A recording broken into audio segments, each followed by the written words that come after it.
मित्रांनो, Kolkata night riders IPL मधल्या सगळ्यात पॅशनेट आणि सक्सेसफुल टीम पैकी एक आहे. मुंबई इंडियन्स आणि चेन्नई सुपर किंग्स नंतर जर सर्वाधिक वेळा ट्रॉफी जिंकली जर कोणी असेल तर ती म्हणजे केकेआरने. 3 वेळा चॅम्पियन्स राहिलेली आहे आणि त्यामुळे एक्सपेक्टेशन्स नेहमीच मोठ्या असतात. पण आयपीएल 2026 सुरू होण्याआधीच केकेआरची सिच्युएशन यावेळी थोडीशी वेगळी दिसते. ही टीम कागदावर तर अगदी स्ट्रॉंग वाटते, पण कम्प्लीट नाही वाटत आहे. म्हणजे टॅलेंट आहे, मॅच विनर्स आहेत, पण तरीही एक गोष्ट सतत जाणवते, ती म्हणजे बॅलन्स अजूनही मिसिंग आहे. मागच्या सीझन कडे जर पाहिलं तर केकेआर साठी सगळ्यात मोठा प्रॉब्लेम होता तो म्हणजे त्यांची बॅटिंग. असं वाटत होतं की टीम मध्ये रन्सचा दुष्काळ पडला आहे. छोट्यात छोटं टार्गेट सुद्धा चेस करताना स्ट्रगल होत होतं. ओपनिंग पार्टनरशिप कन्सिस्टंटली फेल होत होती आणि मिडल ऑर्डर प्रेशर हँडल करू शकत नव्हतं. पण यावेळी केकेआरनी त्या विकनेसेसवर क्लिअरली काम केलेलं दिसतंय. फिन एलेन आणि टीम सायफर्ट सारखे अग्रेसिव्ह ओपनर्स टीम मध्ये आले आहेत, जे पॉवर प्ले मध्येच गेम अपोजिशन कडून अगदी दूर घेऊन जाऊ शकतात. जर या दोघांनी कन्सिस्टंट स्टार्ट दिले तर केकेआर साठी मॅचेस कंट्रोल करणं खूप जास्त सोपं होऊ शकतं. मात्र इथेच एक इंटरेस्टिंग चॅलेंज निर्माण होत आहे. टॉप ऑर्डर मध्ये इतके ऑप्शन्स असताना सुद्धा फायनल कॉम्बिनेशन नक्की काय असणार? फिन एलेन, सायफर्ट, सुनील नरेन आणि अजिंक्य रहाणे हे सगळे टॉप ऑर्डर ऑप्शन्स आहेत. त्यामुळे केकेआर कडे फ्लेक्झिबिलिटी तर आहे, पण त्याच वेळी क्लिअरिटी मिळवणं मॅनेजमेंटसाठी खूप क्रुशियल ठरणार आहे. अजिंक्य रहाणे बद्दल जर बोलायचं झालं तर तो एक्सपिरियन्स आहे आणि स्टेबिलिटी देतो, पण मॉडर्न T20 क्रिकेटमध्ये फक्त टिकून राहणं पुरेसं नसतं. स्ट्राईक रेट इक्वली इम्पॉर्टंट आहे. त्यामुळे रहाणेला या सीझन मध्ये स्लाइटली अग्रेसिव्ह अप्रोच घ्यावी लागणार आहे. मिडल ऑर्डर्स मध्ये केकेआर कडे एक मोठा ट्रम्प कार्ड आहे, तो म्हणजे रिंकू सिंग. गेल्या काही सीझन मध्ये रिंकूला मोस्टली फिनिशर्स म्हणून वापरलं गेलं, पण आता वेळ आली आहे की त्याला वर खेळवायला पाहिजे. कारण तो फक्त एक फिनिशर नाही, तर तो एक कम्प्लीट बॅटर आहे, जो इनिंग बिल्ड करू शकतो आणि शेवटपर्यंत मॅच घेऊन जाऊ शकतो. जर रिंकू सिंगला 4 नंबर किंवा 5 नंबरवर कन्सिस्टंटली संधी दिली तर तो या सीझन मध्ये केकेआर साठी बिगेस्ट मॅच विनर ठरू शकतो. कॅमरन ग्रीन हा देखील केकेआरचा आणखीन एक बिग इन्व्हेस्टमेंट आहे. 25 कोटींचा प्राइस टॅग असल्यामुळे एक्सपेक्टेशन्स तर खूप मोठ्या आहेत. तो बॅटिंग मध्ये स्टेबिलिटी देऊ शकतो, तो बॉलिंग मध्ये सुद्धा ऍडिशनल ओव्हर्स देऊ शकतो, पण अजूनही T20 फॉर्मॅट मध्ये त्याची जी कन्सिस्टन्सी आहे ना, ती प्रूव्ह व्हायची आहे.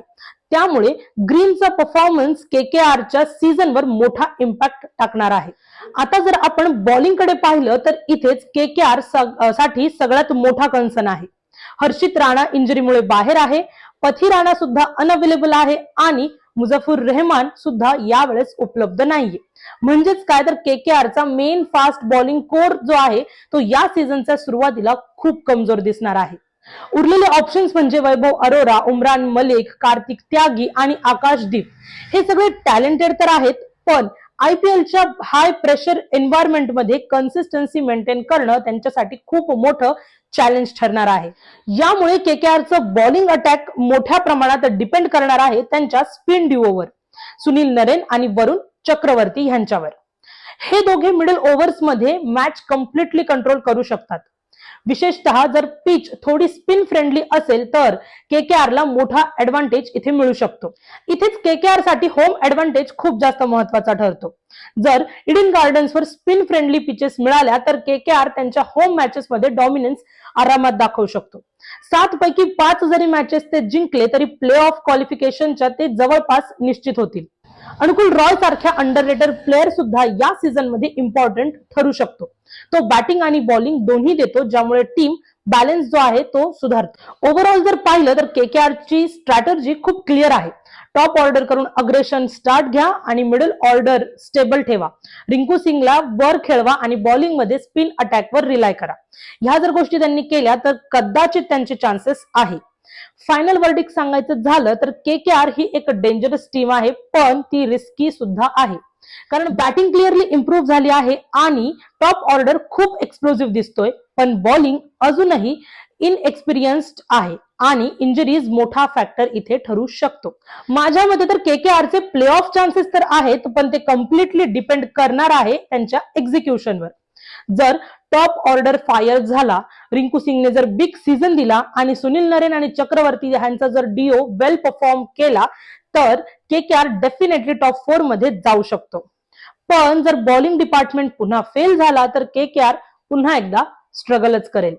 पण एक गोष्ट नक्की आहे, या सीझन मध्ये केकेआर ला बघायला खूप जास्त मज्जा येणार आहे, कारण इथे अनप्रेडिक्टेबिलिटी आहे, अग्रेशन आहे आणि खूप सारा ड्रामा आहे. हे सगळं या टीम मध्ये फुल ऑन असणार आहे. त्यामुळे मॅच बघायला तुम्ही विसरू नका.